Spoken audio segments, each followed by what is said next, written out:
Sophie's self-titled album review. Let's chat about it. Hey friends, what's going on? John here from What's Spinning, here tonight to chat about this first and apparently final posthumous album from the legendary electronic artist and DJ out of the UK, Sophie, and one of the most creative minds in the genres before her untimely passing. Many years ago, Sophie absolutely stole my heart overnight, mostly because of all of the singles that led up to the product compilation years ago, whether it be Lemonade or my personal favorite, Bib. The album was just so good. If you're a fan of modern hyperpop and that PC music sound, this is a compilation you're going to want to check out. It is truly the stuff of legend, and the hype up to her technical full-length debut, The Oil of Every Person's Insides, at least for me, was larger than life. And yeah, did it ever pay off? Because this thing, when it dropped, was one of the most out there and experimental and truly indescribable experience that I had that year. And yeah, it was really good. And shortly after, we did tragically lose Sophie, and that did really hit me hard because she at the time meant so much to me. Hell, a lot of her early stuff still does very much mean a lot to me. But leading up to this thing, I had some reservations. On one hand, I've always been kind of up in the air on posthumous releases. A lot of them, they are not done exactly with all the care in the world. Not only that, but, I did not hear all of the singles leading up to this record. But the ones that I did hear, they were okay. But apparently, I've also heard since then that Sophie apparently was 90% done or so with this record at the time of her passing, which absolutely did hype me up a little bit more for this thing. But now that it's here, sadly, I'm really underwhelmed. From this album's intro, the intro full horror track, I feel like all bets are off right off the bat. It's certainly cool to some extent, this track. The atmosphere is actually really well done. But while it has a great bass to it, the rest of this track, sadly, is kind of underwhelming. Nothing about this track ever really takes off, and it takes 5 minutes to get through. It's just really average. This one shows Sophie taking a plunge into the world of sort of progressive house and tech house. But sadly, I feel like for a progressive house or a tech house track, this really isn't that progressive or interesting. This is just living up to a lot of the worries that I had leading up to this record. Then we have Raw featuring Jazzy, and on one hand, it certainly does bring a lot of swagger to the table. But a lot of this track, I hate to say it, but it's kind of ugly. We get a very, very cold, very icy, deconstructed beat on this track. And it's definitely left field and a little edgy, absolutely, not going to argue there, but it's not really that interesting. It just kind of plods along awkwardly and doesn't really move me either way. Jazzy's performance, it's actually not that bad. It's one of the better features on this record, but everything else about this track is just kind of average. We also have Plunging Asymptote featuring Juliana Huxtable. This track certainly definitely has a little urgency to it, kind of. But what actually is this? Between Juliana's really kind of obnoxious vocal feature and this beat that just sounds so unpolished and unfinished, what even is this? For such a heady and far out track, there is absolutely nothing to dive into. And by the end of it, every obnoxious vocal sample and every shifting beat, it's just not that interesting. We also have Living My Truth featuring BC Kingdom and Liz. On one hand, it certainly is a little bit more bubbly and colorful, but I would argue that it also sounds kind of unfinished. I hate to be that guy, but BC Kingdom and Liz are easily two of the least interesting features on this entire record. Their performances are kind of lifeless. And while this track certainly does have a little quirk and bounce to it, there's nothing really going on underneath. We also have Why Lies, once again, featuring PC Kingdom and Liz, and my thoughts on this track are almost the exact same verbatim. It sounds fresh and unique and colorful and quirky from a distance. Trust me, it does. Once again, BC Kingdom and Liz don't exactly do much to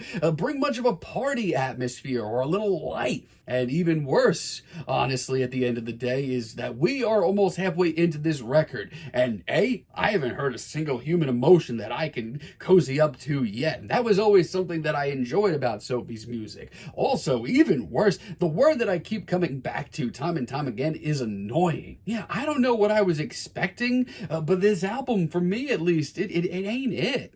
Now, I will say this. There are a handful of very, very good deep cuts. Like the Dome's Protection, for example, featuring Nina Kravitz. This is a very different track. This, once again, is a very sort of tech house and a progressive electronic track. Now, this is far from a sound that I thought that I would hear pop up on this record, but it's really spacious. The atmosphere is incredible. It's almost 8 minutes in length, too. But let me tell you, if you have the patience for it and you want to hear a little something different that Sophie was working on, this is definitely interesting. I also really like Reason Why, featuring Kim Petras and BC Kingdom, even if initially I was kind of middle of the road when I reacted to this track a while back. This is honestly one of the better cuts on this record. I mean, for me at least, just hearing a more tuneful, catchy, quirky tune that actually goes places and actually hits the landing, that to me at this point of the album is a great track. It's not convoluted or rushed or unfinished sounding, it's just really memorable. Especially when it comes to that hook. That hook is really, really sticky. We also have Do You Want to Be Alive featuring Big Sister. From start to finish, this is one of the coolest tracks here. This beat is so freaky and weird. It just has this essence of cool that the rest of this album just doesn't have. It's one of very few tracks on this record that kept me guessing from start to finish, and I really like that. It also has some serious funk and swagger to it that this album could have used a little bit more of. We also have Berlin Nightmare featuring Avita Manji. Once again, initially when I heard this as a single, it kind of underwhelmed me. And even now, while it still seems a little tame to me from a distance, it's got me up and moving and on the dance floor, and that's all I could ask for. It's got a little pep in its step, it's got a little sweatiness. And like I said, it's got me up and moving, and I respect that. Also really like Always and Forever featuring Hannah Diamond. I mean, God, by this point in the album, I needed a track like this. I mean, leave it to Hannah Diamond to bring in the emotion and the human touch to this record. And it's not just a good ballad, it's a great ballad. And listen, it is one of the most emotional and heartfelt tracks here. It's a sweet sort of lullaby done by PC music style, and honestly, it's really tasteful. Yeah, I actually can't help but get genuinely emotional listening to this track. Really vibing on My Forever as well. This one is featuring Cecily Believe.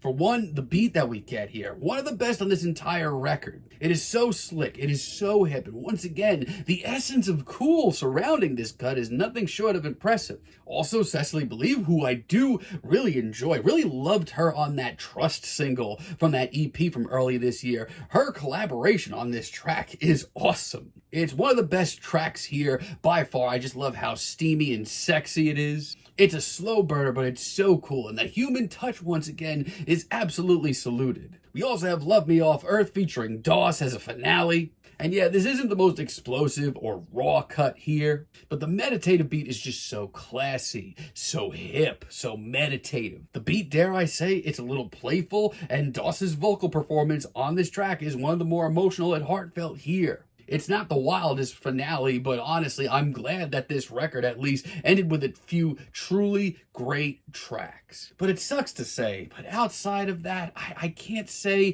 that I'm all that impressed by this. Take, for example, Elegance featuring Popstar. By this point in the record, the word grading is coming up more and more. The beat here, it's just okay. Everything about this track is just okay, but if you told me that Sophie's fingerprints are on this in any way, I mean, come on, this doesn't even sound along those lines. This sounds like a who's who of modern DJs trying to step it up a little. A lot of this album is just so tame, and there just doesn't seem to be any message or purpose to a lot of this. And don't get me started on the second half of this track, because it is just butt ugly. Gallop featuring Avita Manji. Once again, this track sounds like a really rushed B-side to the Product compilation. It's bubbly and quirky. Yeah, absolutely. But there's also absolutely nothing to it. It shows up, tries its hardest, it kind of flops, and then it just moseys on. Also, One More Time featuring Popstar. I mean, this track is certainly trying. There's a lot going on here.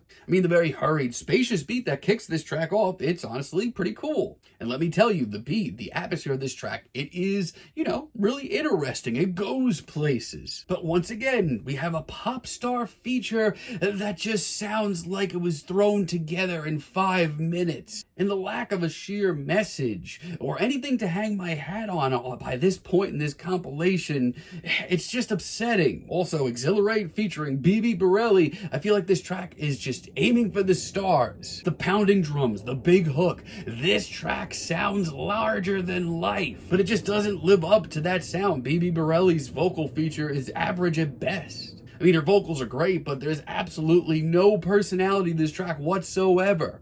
And instrumentally, yeah, it's a little colorful. It's a little quirkier than what we've been hearing lately. But it's also just so average. And if you know anything about the music of SOPHIE, you know, it was anything but average. I mean, I have nothing but respect for SOPHIE, and I love her music, and I treasure it. But a lot of this album, personally, no offense, but I didn't need it. A lot of these tracks don't sound anything remotely finished. A lot of the vocal guests don't really bring their A game either. And yes, there are a handful of very, very, very good deep cuts that show, you know, some really great ideas that SOPHIE was working on, or just a really great hook, or a really banging tune. That's all fine and dandy, but as a whole, as far as a posthumous release goes, this is far from the best one that I've heard. I'm actually really disappointed with it. Yeah, for me, it's going to be a light 4, but let me know what you all think down below. If you liked the video, be sure to give us a like, give us a subscribe, and let me know down below what you would like for me to chat about in the future. And until next time, have a great day, friends.